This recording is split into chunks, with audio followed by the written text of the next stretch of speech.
नमस्कार दोस्तों, मैं अतुल हूं। आज शनिवार है और शनिवार है यानी आपको कहानी सुनाने का वादा है, हमेशा की तरह। और आज आपके सामने फिर एक कहानी लेकर मौजूद हूं। हाँ, आज कुछ बदलाव है और बदलाव ये है कि आज आपके सामने आवाज के साथ ही रूबरू हूं। और वैसे भी कहानी सुनाने के लिए दिखने की तो जरूरत होती नहीं, आवाज ही काफी है।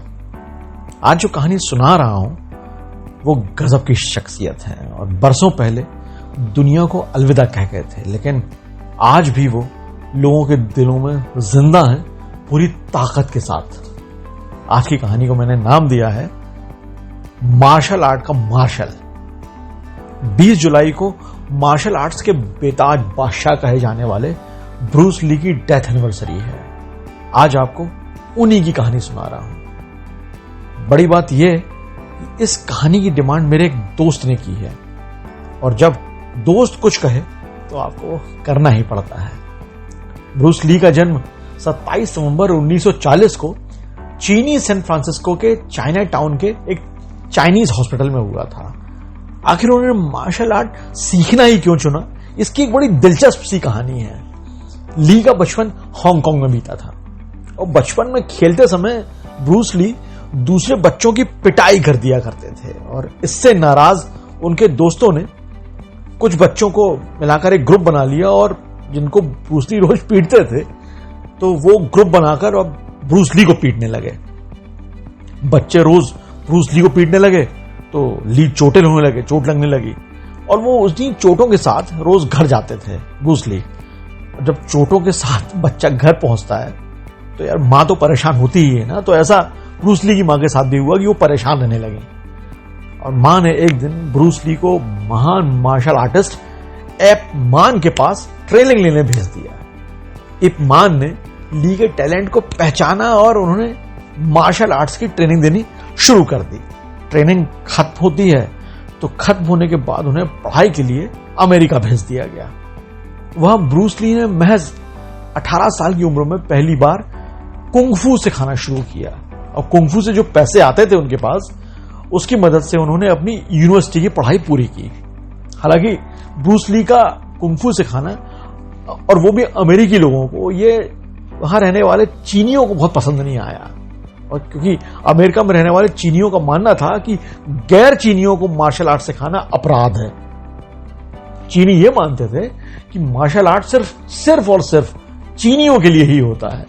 और आज भी आप देखें तो मतलब मुझे तो समझ में नहीं आता कि यार कोई नॉन चाइनीज आदमी थोड़ा सा यदि मार्शल आर्ट करे तो देखने में अच्छा ही लगता। मार्शल आर्ट्स मतलब सिर्फ और सिर्फ चाइना, एक दिमाग में ऐसी इमेज उभरती है।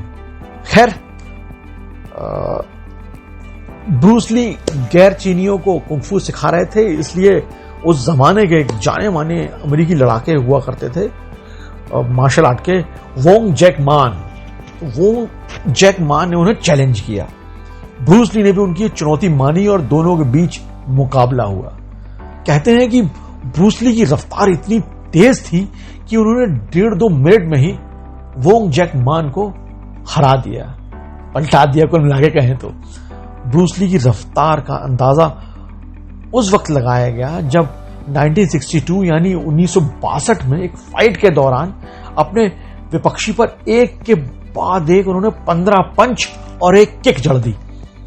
यह कारनामा ब्रूस ली ने महज 11 सेकंड में कर डाला। और कहा जाता है कि ब्रूस ली की रफ्तार हाथ घुमाने की इतनी तेज होती थी कि फिल्म की शूटिंग करते वक्त शूट को 34 फ्रेम धीमे करना पड़ता था ताकि दर्शकों को ऐसा ना लगे कि यार पर्दे पर मार्शल आर्ट दिखा रहा एक्टर सिर्फ एक्टिंग कर रहा है। ये थे ब्रूस ली, ये था ब्रूस ली का मार्शल आर्ट। ली ने अपनी 32 साल की जिंदगी में बहुत ख्याति पाई थी।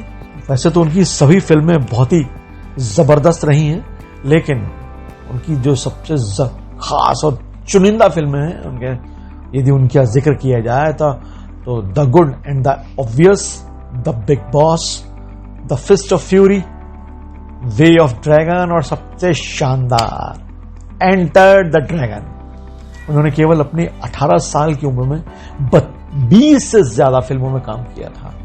ब्रूस ली के मार्शल आर्ट के बारे में उनकी बेटी ने एक इंटरव्यू में बताया था कि उन्होंने, यानी मेरे पिता ने, अपनी पूरी जिंदगी में मार्शल आर्ट की एक अपनी ही कला डेवलप की थी और वो इसे कुंडो कहते थे। वे खुद को एक्टर या राइटर से पहले हमेशा एक मार्शल आर्टिस्ट मानते थे। उन्होंने अपनी कला में सादगी, सरलता और स्वतंत्रता को सबसे ऊपर रखा। बीबीसी का कहना है कि मौत के 5 दशक बाद भी ब्रूस ली के नाम पर एक साल में आज भी $50 लाख का कारोबार हो जाता है। हो सकता है कि आज के स्टार्स के मुकाबले ये रकम काफी कम हो, लेकिन वो शख्स जिसने 50 साल पहले दुनिया को अलविदा कह दिया हो और उन्हें आज भी याद किया जाना उसी शिद्दत से और फिल्मों में उनका नाम तैर रहा है, ये ब्रूस ली की उपलब्धि नहीं तो और क्या है। और ब्रूस ली की डाइट के बारे में यदि बात करें तो वो लिक्विड ज्यादा लेते थे। इसके बारे में उन पर एक बुक भी लिखी गई है जिसमें उस पर काफी विस्तार से लिखा गया है। उन पर लिखी उस किताब में दावा किया गया है कि जिस दिन उनकी मौत हुई उस दिन वे बार बार पानी पी रहे थे। इसके अलावा न्यूयॉर्क पोस्ट की एक रिपोर्ट के मुताबिक ब्रूस ली की पत्नी लिंडा ली कैडवेल ने अपने एक इंटरव्यू में उनके गाजर और सेब जूस की लिक्विड डाइट के बारे में बताया था। ब्रूस ली की अचानक मौत हो गई थी और उनकी जब मौत हुई तो इस बारे में काफी बातें हुई, काफी सारी बातें कही गई कि ऐसा हुआ। कुछ लोगों का मानना था कि ब्रूस ली की हत्या चीन के गैंगस्टर्स ने कर दी थी, तो कुछ का मानना था कि उनकी मौत के पीछे उनकी पूर्व प्रेमिका का हाथ है। कुछ लोगों का कहना था कि ब्रूस ली की पुरानी प्रेमिका ने उन्हें जहर दे दिया था। उनकी मौत के कारण में एक कारण लू लगने को भी माना जाता था।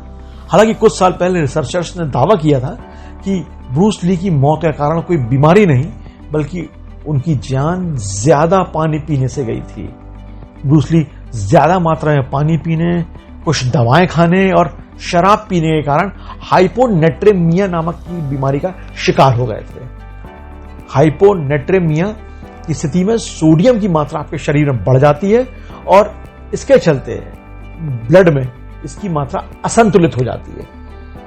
और रिसर्चर्स का यह भी कहना है कि ब्रूस ली अपनी डाइट में ज्यादा लिक्विड लेते थे और उस लिक्विड डाइट या प्रोटीन डाइट में मैरिजुआना यानी गांजा मिलाकर पीते थे और इसके कारण उनकी प्यास काफी बढ़ जाती थी और वो काफी पानी का सेवन करते थे। इसके अलावा वे शराब और कई तरह के पेन किलर्स भी लेते थे जिसके कारण उनकी किडनी डैमेज हो गई थी। लेकिन ब्रूस ली ने 32 साल में जो हासिल किया वो आदमी पूरी जिंदगी में हासिल नहीं कर पाता। बस यही थी आज की कहानी। दोस्तों, ये दुनिया बहुत बड़ी है। लोग कई तरह के काम करते हैं, कई लोग आसमान भी छू लेते हैं, लेकिन चंद लोग अपने काम का पर्याय बन जाते हैं। मार्शल आर्ट्स यानी ब्रूस ली, डांस यानी माइकल जैक्सन, अहिंसा यानी महात्मा गांधी। काम का पर्याय बन जाना महानता का शिखर है और काम का पर्याय बनने के लिए किस लगन, किस जिजीविषा की दरकार होती है इसकी शायद हम कल्पना भी नहीं कर सकते। कहानी हो, कविता हो, लाइनें हो, जिंदगी कुछ काम हो, एक विराम या एक अल्प विराम जरूर आता है, थोड़ा ठहराव आता है और उसे आना भी चाहिए, वो लाजमी है, ताकि एक नई ऊर्जा के साथ, नए कलेवर के साथ नई शुरुआत हो सके। अतुल की कहानियों को भी एक अल्प विराम दे रहा हूं। जल्द ही फिर आपके सामने फिर मौजूद होऊंगा। कुछ दिनों के लिए अतुल को दीजिए इजाजत। स्वस्थ रहिए, खुश रहिए, अपनों के साथ रहिए। जय हिंद।